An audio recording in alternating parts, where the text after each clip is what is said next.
మా latest videos కోసం మా ఈ తెలుగు న్యూస్ ఛానల్ సబ్స్క్రైబ్ చేసి గంట సింబల్ యాక్టివేట్ చేసుకోండి. రేపు పౌర్ణమి ముందు రోజు, చాలా పవిత్రమైన రోజు కనుక ఈ శుక్రవారం రోజు మీరు మర్చిపోకుండా సాయంత్రం 5:48 నుండి 6:52 మధ్యలో ఇది వేసి దీపం పెడితే చాలు మీ దశ మారిపోతుంది, డబ్బు దూసుకొస్తుంది. ఇలా ఒక్క దీపం పెడితే చాలు మీ జీవితం మారిపోతుందని, మీ జాతకం కూడా బాగుపడుతుందని పండితులు చెప్తూ ఉన్నారు. ఈ దీపారాధనతో అద్భుతమైన ఫలితాలు వస్తాయి. లక్ష్మీదేవి అనుగ్రహం కలిగి డబ్బు వస్తూనే ఉంటుంది. మీ సుడి తిరిగిపోతుంది. మీరు పట్టిందల్లా బంగారం అవుతుంది. కాబట్టి శుక్రవారం ఈ దీపం పెట్టడం చాలా మంచిది. ఇలా దీపం పెట్టడం వలన మీకు ఉన్న కొన్ని ఇబ్బందులు కూడా తొలగిపోతాయి. లక్ష్మీదేవి పటం ముందు కానీ, లక్ష్మీనారాయణుల పటం ముందు కానీ, లక్ష్మీదేవితో కలిసి ఉన్న వెంకటేశ్వర స్వామి పటం ముందు కానీ ఈ దీపం వెలిగిస్తే కోటి జన్మల పుణ్యం వస్తుంది. జన్మల దరిద్రాలు కూడా పోతాయి. ఈ శుక్రవారం రోజు ఉదయం సాయంత్రం స్నానం చేసే నీటిలో ఒక కర్పూరం బిళ్ళ వేసుకుని స్నానం చేయండి. ఇలా చేస్తే శరీరం శుద్ధి అవుతుంది, నూతన ఉత్తేజం కలుగుతుంది, మీరు ఉత్సాహంగా ఉంటారు, కొన్ని ఇబ్బందులు కూడా పోతాయి. అలాగే ఈరోజు నల్లటి వస్త్రాలను ధరించకండి. గుడ్డు కూరను ఇలా ఏ రూపంలోనూ కూడా ఈరోజు గుడ్డును తినకూడదు. ఈ నియమాలు పాటిస్తూ ఈ శుక్రవారం రోజు సాయంత్రం 5:48 నుండి 6:52 మధ్యలో ఇది వేసి దీపం పెడితే చాలు దశ మారిపోతుంది, డబ్బు దూసుకొస్తుంది. లక్ష్మీదేవి అనుగ్రహంతో లెక్కలేనంత ఐశ్వర్యం వచ్చి పడుతుందని శాస్త్రాలు చెప్తూ ఉన్నాయి. మరి ఇంతకీ శుక్రవారం రోజు ఏం వేసి దీపం పెట్టాలి, ఏం వేసి దీపం పెడితే మీ దశ తిరిగిపోతుంది అనే విషయాన్ని ఈరోజు మనం ఈ వీడియోలో వివరంగా తెలుసుకుందాము. అంతకన్నా ముందు ఒక పవిత్ర కథను విందాం. ఫ్రెండ్స్, వీడియోలోకి వెళ్లే ముందు శ్రీమాత్రే నమః అని ఒక చిన్న కామెంట్ చేయండి. అలాగే ఈ వీడియోకి ఒక లైక్ కొట్టి మా ఛానల్ని కూడా సబ్స్క్రైబ్ చేసుకోవటం మర్చిపోవద్దు. పూర్వం ఒక ముసలి అవ్వ తన 4 కొడుకు కోడళ్లతో నివసిస్తూ ఉండేది. ఆ అవ్వకు దానగుణం ఎక్కువ. అలా దానాలు చేసి చివరకు తను చాలా పేదరాలు అయ్యింది. అయినప్పటికీ తన ఇంటి ముందుకు ఎవరు వచ్చినా ఏమీ లేదని పంపించేది కాదు. తనకు ఉన్నదానిలోనే ఎంతో కొంత దానం చేసేది. ఇది పెద్ద కోడలికి తప్ప మిగిలిన కోడళ్లకు నచ్చేది కాదు. ఆ అవ్వ పెద్ద కోడలికి అత్తగారంటే చాలా ఇష్టం. పెద్ద కోడలు అవ్వ ఏమి దానం చేసినా ఒక్క మాట కూడా అనేది కాదు. చాలా మంచిది. ఇక అవ్వ విషయానికి వస్తే అవ్వ చాలా మంచిది. అందరి కోడళ్లను సమానంగా చూసేది. అయితే అవ్వ చేసే దాన ధర్మాల గురించి, పుణ్యకార్యాల గురించి నారదుడు ధర్మరాజుకు చెప్పాడు. నారదుడు ధర్మరాజుతో ఇలా అంటాడు: భూలోకంలో ఒక అవ్వ నీకు మించిన దాన ధర్మాలను చేస్తుంది. దాని కారణంగా ఆమెకు నీ పదవిని ఇవ్వవలసిన పరిస్థితి రాబోతుంది అని పుల్లవేశాడు నారదుడు. ఆ మాటలు విన్న ధర్మరాజు, ఏంటి, నాకన్నా ఆ అవ్వ ఎక్కువ దానాలు చేసిందా? ఎవరు ఆమె ఎవరో తెలుసుకొని, ఆమె తనకంటే ఏ విషయంలో గొప్పదో తెలుసుకొని రమ్మని ధర్మరాజు యమధర్మరాజును భూలోకానికి పంపించాడు.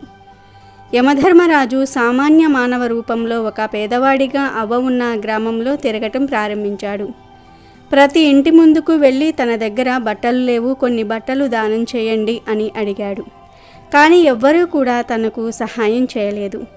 అలా అందరి ఇంటికి వెళ్ళి అడుగగా చివరికి అవ్వ ఇంటికి చేరాడు. కానీ పేదవాడి రూపంలో ఉన్న యమధర్మరాజు అవ్వ ఇంటికి చేరేసరికి చాలా చీకటి పడింది. అవ్వ, తన కొడుకు కోడళ్ళు అందరూ కూడా నిద్రపోతున్నారు. ఆ పేదవాడు అవ్వ ఇంటి ముందు నిలబడి ఇలా అంటాడు: అమ్మ, బయట చాలా చల్లగా ఉంది, కప్పుకోవడానికి వస్త్రం ఏదైనా ఉంటే దానం చెయ్యండి అంటాడు. ఆ మాటలు విన్న అవ్వ తన కోడళ్లను పిలిచి, బయట ఎవరో పిలుస్తూ ఉన్నట్లు ఉన్నారు, ఒకసారి బయట ఎవరైనా ఉన్నారేమో చూసిరండి అంటుంది. దానికి చిన్న కోడలు ఇలా అంటుంది: సమయం 12 అయ్యింది, ఇంత అర్ధరాత్రి వేళ ఎవరైనా వస్తారా? మీకంటే ఎలాగో నిద్ర రాదు కాబట్టి మీరే స్వయంగా వెళ్ళి బయట ఎవరు ఉన్నారో చూడండి, ఎందుకని మా నిద్రను చెడగొడుతూ ఉన్నారు అంది. ఆ మాటలు విని అవ్వ బయటకు వెళ్ళిపోయింది. ఇంతలో పెద్ద కోడలు వచ్చి, ఆగండి అత్తయ్య, నేను వెళ్ళి చూస్తాను అంటుంది. మిగతా కోడళ్ళు గదిలోనికి వెళ్ళిపోతారు. పెద్ద కోడలు బయటకు వెళ్ళి చూస్తుంది. అక్కడ పేదవాడి రూపంలో ఉన్న యమధర్మరాజుతో ఇలా అంటుంది: ఎవరండి మీరు? ఇంత రాత్రి వేళ ఇక్కడ ఏం చేస్తున్నారు? మీకు ఏమైనా సహాయం కావాలా అంటుంది. దానికి ఆ పేదవాడు, అమ్మ నాకు బాగా చలిగా ఉంది, దుప్పటి ఏదైనా ఉంటే దానం చేసి పుణ్యం కట్టుకో తల్లి అంటాడు. అప్పుడు పెద్ద కోడలు, ఒక్క నిమిషం ఇక్కడే ఉండండి అని చెప్పి తన అత్తగారి దగ్గరకు వెళ్ళి అతను చెప్పింది అంతా కూడా చెప్తుంది. దానికి అవ్వ పెద్ద కోడలితో ఇలా అంటుంది, సరే అయితే తనకు మీ మామగారు కప్పుకున్న కంబలిని ఇచ్చి మీ మామగారికి నా దుప్పటిని ఇవ్వు. మనం ఎలాగో కిటికీలు తలుపులు వేసి పడుకుంటున్నాం కాబట్టి అంతగా చలి వేయదు అంటుంది. ఆ మాటలు విన్న పెద్ద కోడలు సరే అత్తయ్య అని చెప్తుంది. పేదవాడికి తన మామయ్య కప్పుకున్న కంబలిని ఇస్తుంది. పెద్ద కోడలు ఇంట్లోకి వెళ్ళిపోయింది. అందరూ నిద్రించారు. పేదవాడి రూపంలో ఉన్న యమధర్మరాజు ఆ కంబలిని తీసుకొని అక్కడి నుండి కొంచెం దూరం వచ్చి యముడి రూపంలోనికి మారి ధర్మరాజు వద్దకు వెళ్ళాడు. నారదుడు చెప్పింది నిజమే. భూలోకంలో ఒక అవ్వ తన దగ్గర ఉన్న పాత కొత్త వస్తువులను దానం చేస్తుంది. చాలా పుణ్యాన్ని పొందింది ఆ అవ్వ అంటాడు. యముడు మాటలు విన్న ధర్మరాజు, ఆ అవ్వ నిజంగానే నా సింహాసనాన్ని పొందుతుందేమో. యమధర్మరాజా, నువ్వు ఒక పని చెయ్యి, ఆ అవ్వను యమలోకానికి తీసుకొనిరా అని చెప్తాడు ధర్మరాజు. అప్పుడు యముడు తన భటులను భూలోకానికి పంపించి ఆ అవ్వను తీసుకురమ్మని చెప్తారు. అవ్వ యమలోకానికి చేరుకుంటుంది. కానీ ఆమె నిలబడడానికి కొంచెం భూమి కూడా లేదు. చుట్టూ నీరే ఉంది. అది చూసిన అవ్వ, నేను భూలోకంలో చాలా దాన ధర్మాలను పుణ్యకార్యాలను చేశాను, అయినా నేను నరకానికి వచ్చాను అని నాకు బాధగా లేదు. కానీ యమధర్మరాజా, ఏమిటి ఇది? నాకు నిలబడడానికి కొంచెం కూడా చోటు లేదా అంటుంది. అప్పుడు యమలోకానికి ధర్మరాజు వచ్చి, నువ్వు చాలా పుణ్యకార్యాలు అయితే చేశావు కానీ నువ్వు భూదేవి కథను వినలేదు, అందుకే నీకు ఇక్కడ నిలవడానికి భూమి దొరకటం లేదు. ఇక్కడనే కాదు, నువ్వు స్వర్గానికి వెళ్ళినా అక్కడ కూడా నీకు నిలబడడానికి భూమి దొరకదు అని ధర్మరాజు అవ్వతో చెప్తాడు. ధర్మరాజా, యమధర్మరాజా, మీ ఇద్దరూ చాలా పుణ్యాత్ములు కదా, అయితే నాకు సహాయం చేయండి.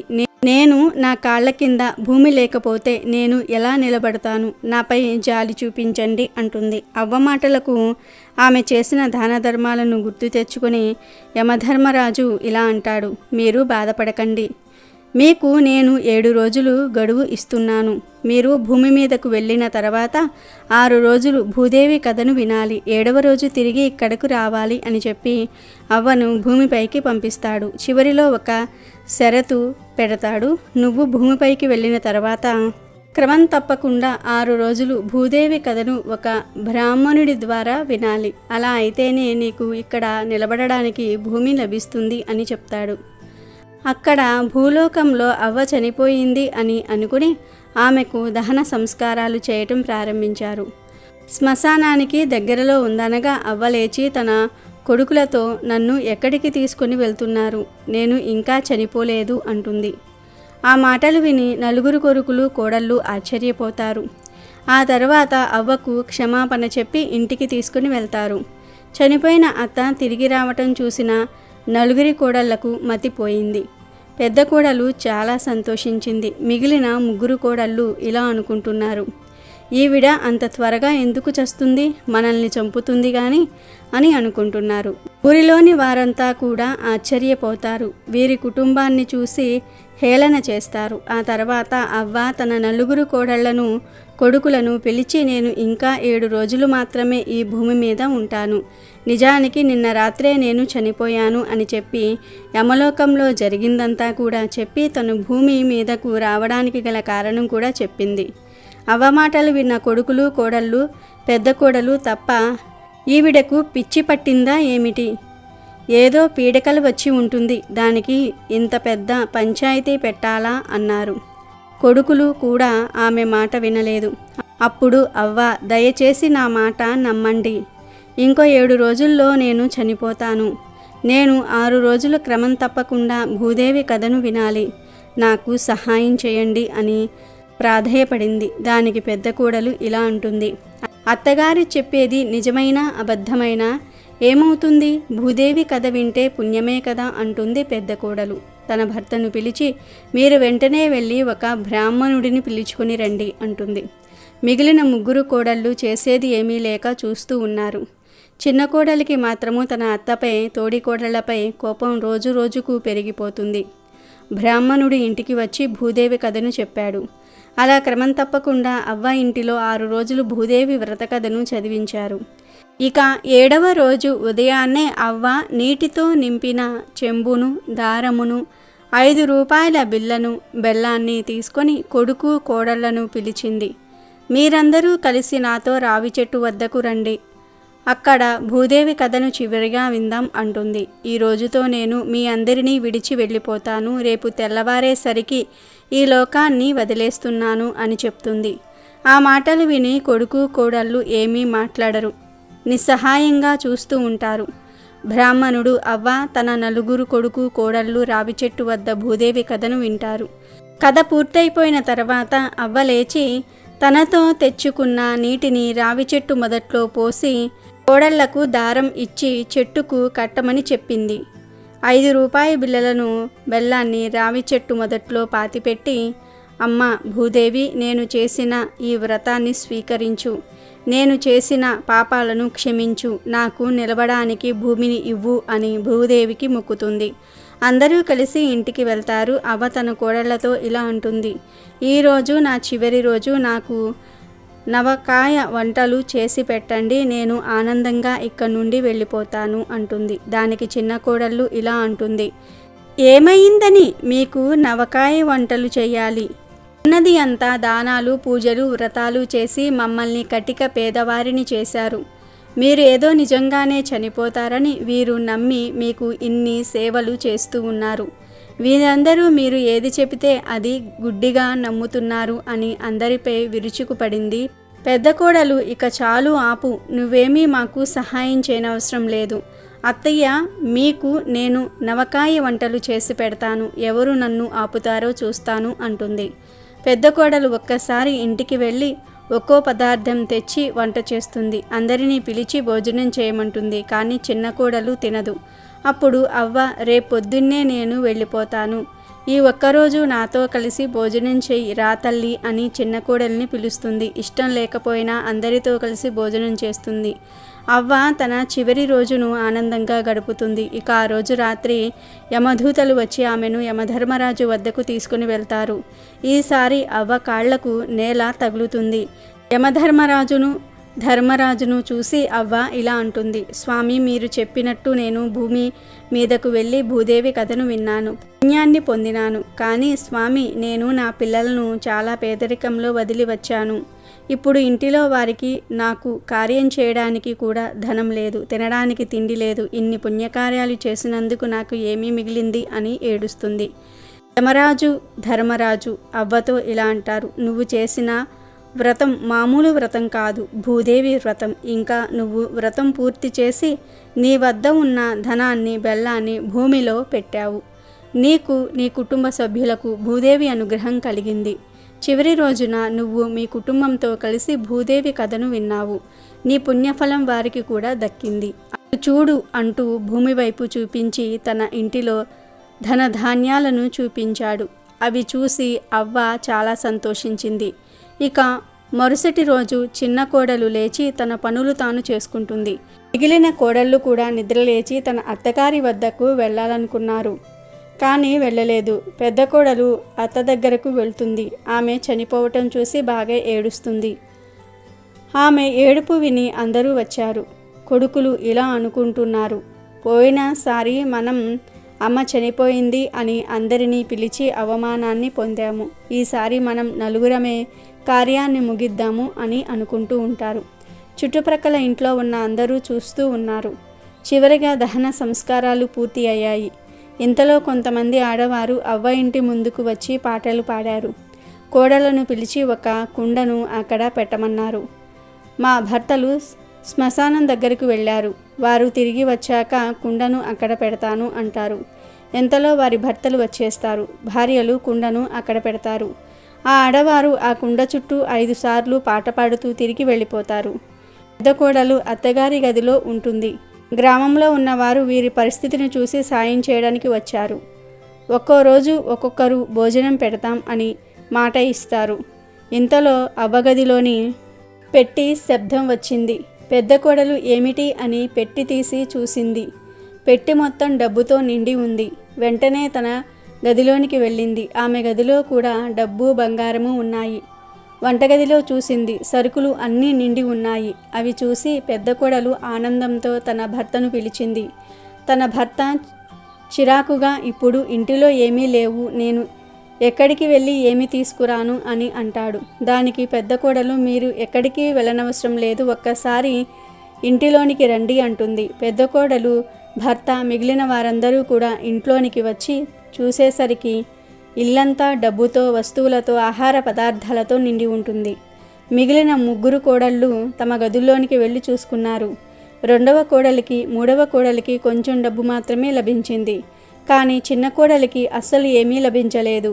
అది చూసి ఇద్దరు కోడళ్ళు ఇలా అంటారు, నువ్వు అందరినీ అగౌరవపరుస్తూ ఉంటావు, అందుకే నీకు ఏమీ లభించటం లేదు అని అంటారు. దానికి పెద్ద కోడలు, మనమంతా ఒక్కటే, చూడు చిన్న తోడి కోడలా, నువ్వు బాధపడకు, నా దగ్గర ఉన్న కొంచెం డబ్బును నీకు ఇస్తాను అని అంటుంది. పెద్ద కోడలి మనసు అర్థం చేసుకున్న మిగిలిన ముగ్గురు కోడళ్ళు ఆమెకు క్షమాపణ చెప్పారు. ఇంతలో ఒక ఆమె వచ్చి, మీకు నేను భోజనం తయారు చేస్తాను, ప్రస్తుతానికి ఈ టిఫిన్ చేయండి అంటుంది. అప్పుడు పెద్ద కొడుకు ఇలా అంటాడు, చూడండి అమ్మా, మా అమ్మ చనిపోయే ముందు మా చేత భూదేవి వ్రతం చేయించింది. దాని కారణంగా మాకు తరగని ఆస్తి వస్తుంది. మీరు మాకు సహాయం చేస్తానన్నందుకు కృతజ్ఞతలు, కానీ మాకు మీ సహాయం ఇంకా అవసరం లేదు అని వినయంగా చెప్పి ఆమెను పంపించి వేస్తాడు. వారికి సిరి సంపదలను ప్రసాదించినందుకు తమ తల్లికి, భూదేవికి కృతజ్ఞతలు చెప్పుకున్నారు. వారందరూ కూడా వారి తల్లిలాగానే ఎన్నో దాన ధర్మాలు, పుణ్యకార్యాలు చేయాలని అనుకున్నారు. ఇదంతా చూసిన అవ్వ చాలా సంతోషించింది. చిన్న కోడలిలో వచ్చిన మార్పును కూడా చూసి ఆనందించింది. ఇంతలో అక్కడకు పుష్పక విమానం వచ్చింది. అవ్వ యమధర్మరాజు వంక, ధర్మరాజు వంక చూసింది. నువ్వు చేసిన పుణ్యకార్యాలకు స్వర్గలోకానికి వెళ్ళే అర్హత పొందావు, ఆనందంగా స్వర్గలోక సుఖాలను అనుభవించు అని అవ్వను స్వర్గలోకానికి పంపించారు. అవ్వ వలన తన కుటుంబానికి భూదేవి వ్రత కథ విలువ తెలిసింది. కాబట్టి మీరు ఎన్ని దాన ధర్మాలు, పుణ్యకార్యాలు చేసినా ఖచ్చితంగా భూదేవి కథను వినాలి. ఈ కథ భక్తి శ్రద్ధలతో విన్నవారికి భూదేవి అనుగ్రహం కలుగుతుంది. ఇల్లు, భూములు కొంటూనే ఉంటారు. వీడియోలోకి వస్తే, ఈ శుక్రవారం రోజు సాయంత్రం పూట 5:48 నుండి 6:52 మధ్యలో లక్ష్మీదేవి పటం ముందు ఈ దీపం వెలిగించండి. ఈ దీపాన్ని ఆవు నెయ్యితో వెలిగిస్తే మంచిది. ఆవు నెయ్యి లేకపోతే నువ్వుల నూనెతో అయినా సరే పర్వాలేదు. దీపం పెట్టుకోండి. తర్వాత అందులో 3 తులసి ఆకులను వేయాలి. ఆకుపచ్చ రంగులో ఉండేటటువంటి తులసి ఆకులను వేయాలి. ఇలా వేయటం వలన మీకు ఉన్నటువంటి ధన సమస్యలు అనేవి పూర్తిగా మాయమైపోతాయి. దీనిని తులసి దీపం అని కూడా అంటారు. తులసి ఆకులు ధనాన్ని ఆకర్షించడానికి కూడా చాలా బాగా అద్భుతంగా ఉపయోగపడతాయి. మీకు ఉన్నటువంటి ధన సమస్యలు, రుణబాధలు, ఏదైనా అప్పులు కానీ, ఏదైనా డబ్బు మాకు కలిసి రావట్లేదు, ఎంత చేసినా ఇక్కడే ఉంటున్నాము, మాకు కనీసం ఒక్క సొంత ఇల్లు కూడా లేదు, చిన్న చిన్న అవసరాలు కూడా మేము తీర్చుకోలేక ఇబ్బంది పడుతూ ఉన్నాము అని చెప్పేసి చాలామంది కూడా బాధపడిపోతూ ఉంటారు. అలాంటి సమస్యలన్నీ కూడా తీరిపోవడానికి, బాగా కలిసి రావడానికి, మీ జాతకంలో ఉన్నటువంటి దోషాలన్నీ కూడా తీసివేయడానికి ఇలా లక్ష్మీదేవి ముందు 3 తులసి ఆకులను వేసి దీపం వెలిగించినట్లయితే రాత్రికి రాత్రే మీ జీవితం అద్భుతంగా మారిపోతుంది. సాధారణంగా అందరూ దీపం వెలిగిస్తారు, కానీ అందులో కొన్ని పవిత్రమైన వస్తువులను, ధనాన్ని ఆకర్షించే వస్తువులను వేస్తేనే ఆ దీపానికి శక్తి వస్తుంది. దాంతో మన జీవితం కూడా మారుతుంది. శుక్రవారం రోజు ఈ విధంగా సాయంత్రం 5:48 నుండి 6:52 మధ్యలో దీపం పెడితే రాత్రికి రాత్రే మీ జాతకం మారిపోతుంది. డబ్బు వరదలాగా వచ్చి పడుతుంది. లక్ష్మీదేవి అనుగ్రహం కలుగుతుంది. ఇక మీకు తిరగనేది ఉండదు. ఇక మరుసటి రోజు మీరు పూజ చేసేటప్పుడు ఈ తులసి ఆకులను, వత్తులను తీసేసి పారే నీటిలో కానీ, చెట్టు మొదట్లో కానీ పడేయండి. మీరు ఈ తులసి ఆకుల దీపాన్ని నేరుగా నేల మీద పెట్టకూడదు. భూమి అగ్నిని భరించదు, భూమాత శపిస్తుంది. అందుకే తమలపాకు కానీ, రావి ఆకు కానీ తీసుకుని దానిపైన ప్రమిదను పెట్టి నువ్వుల నూనెను కానీ, ఆవు నెయ్యిని కానీ మీ శక్తి కొలది పోసి దీపం వెలిగించండి. ఆ తర్వాత అందులో 3 తులసి ఆకులను వేయండి. ఇలా దీపం పెడితే కోరిన కోరికలు తీరుతాయి. మీ ఇంట్లో లక్ష్మీదేవి ప్రవేశిస్తుంది. కావలసినంత ఐశ్వర్యం, అభివృద్ధిని ఇస్తుంది. దైవ అనుగ్రహం కలిగి మీ జీవితం పూర్తిగా మారిపోతుంది. కనుక ప్రతి ఒక్కరూ కూడా రేపు శుక్రవారం రోజు ఇలా దీపం వెలిగించి శుభ ఫలితాలను పొంది ఆనందంగా జీవించండి. అమెజాన్లో బెస్ట్ డిస్కౌంట్స్ కోసం వీడియో డిస్క్రిప్షన్లో లింకు ఉంది, చూడండి. అలాగే మా టెలిగ్రామ్ ఛానల్ సబ్స్క్రైబ్ చేసుకోండి.